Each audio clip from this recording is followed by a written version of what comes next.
আসসালামু আলাইকুম। Hello everyone, আপনাদের সাথে আর একটা নতুন রেসিপি শেয়ার করব।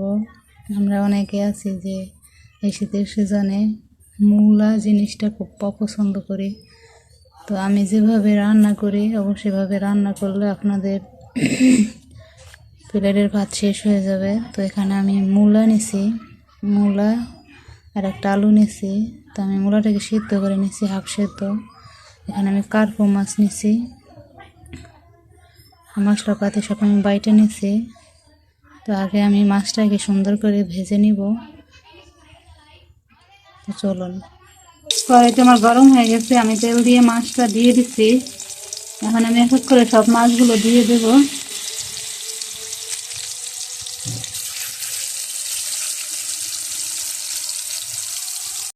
হয়ে গেছে, উঠিয়ে নিচ্ছি। এখন আমি এখানে পেঁয়াজ দিয়ে দেবো। পেঁয়াজগুলোকে দিয়ে দিলাম। পেঁয়াজগুলো আমি সুন্দর করে একটু ভেজে নেব। ভাজা হয়ে গেছে, এখন আমি এক এক করে মশলাগুলো দিয়ে দেব। রসুন আর জিরা বাটা,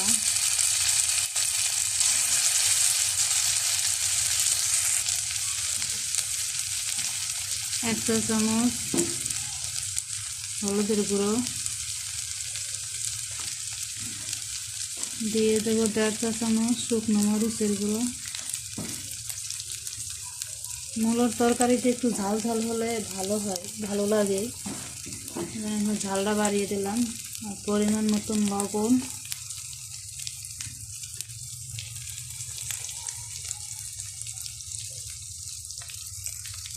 এক চা চামচ ধনিয়ার গুঁড়ো দিয়ে দিচ্ছি। এখন আমি মশলাটাকে সুন্দর করে কষিয়ে নেব।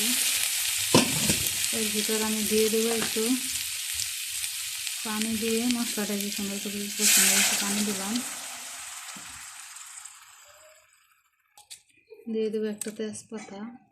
এখন মশলাটাকে আমি সুন্দর করে কষিয়ে নিই। আমার কষানো হয়ে গেছে, এখন আমি মূলাগুলো দিয়ে দেবো। এই মূলাটাও আমার আব্বা জানি খুব পছন্দ করতো। আমরা 4 বোনে একজনও খাইতাম না। মূলাটা আনলে খুব চিল্লাচিল্লি করতাম, বলতাম যে মূলা আনছেন কেন, এই সে বলতাম। তো আব্বা বলতো যে মূলা খাওয়া ভালো, স্বাস্থ্যের জন্য ভালো, এই সে বলতো। আমার মূলাটাকে কষানো হয়ে গেছে, এখন আমি এখানে পরিমাণ মতো পানি দিয়ে দেবো।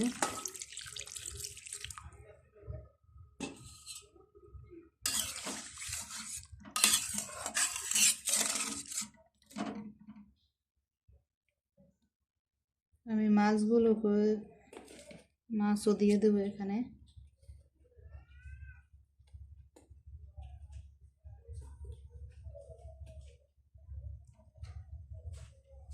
পরিমাণ মতন পানি দিচ্ছি, এখন এটাকে আমি ঢেকে দেব। হয়ে গেছে আমার মূলা রান্না করা। তো এখন আমি এখানে ধনিয়া পাতাগুলো দিয়ে দেব।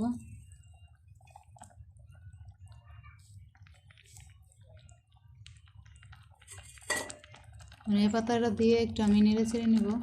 হয়ে গেছে তরকারিটা, এখন আমি এটাকে নামিয়ে নেব। দেখুন কেমন হয়েছে আমার মূলার তরকারিটা। তো আপনারা এইভাবে অবশ্যই অবশ্যই রান্না করে খাবেন। আর আমার ফেসবুক পেজটাকে সবাই ফলো দিবেন, বেশি বেশি শেয়ার করবেন, কমেন্টস করবেন। তো সবাই ভালো থাকবেন, সুস্থ থাকবেন। আল্লাহ হাফেজ। আবার কোনো নতুন রেসিপি নিয়ে হাজির হব ইনশাল্লাহ।